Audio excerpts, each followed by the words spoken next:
नमस्कार पवार सर. हा नमस्कार. ह्या ऊसाला तुम्ही खताचं व्यवस्थापन कसं केलेलं आहे?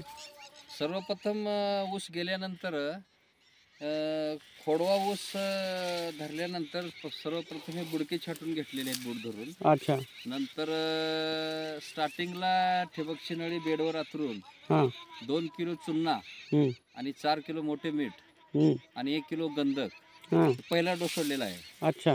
नंतर 15 दिवसांनी दुसरा डोस 20 किलो युरिया, हां. 5 किलो अमोनियम सल्फेट हां. आणि 5 किलो पांढरा पोटॅश अच्छा. अच्छा. असे सरासरी ह्याला 3 डोस झालेले आहेत. 3 डोस झालेत का? 15 दिवसाला 1 डोस झालेला आहे. अच्छा.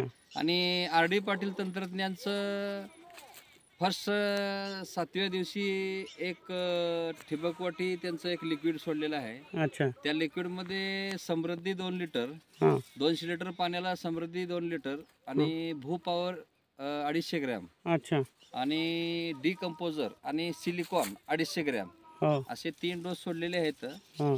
असे 15 दिवसाला 3 डोस, 3 डोस याप्रमाणे सोडलेले आहेत. अच्छा. बघा सरासरी ह्या पानाची रुंदी हो हो. सध्याला 3 इंच रुंदी झालेली आहे. हां हां हां. हां, खरंच ना.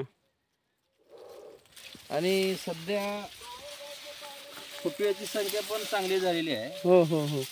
फुटव्याची संख्या पहा, 1 2 3 4 5 6 7 8 9 10 11 11 संख्या झालेल्या आहे फुटव्याची. एका गड्ड्याला 11 संख्या झालेली आहे. अच्छा अच्छा. खूप छान. धन्यवाद पवार साहेब माहिती दिल्याबद्दल. धन्यवाद.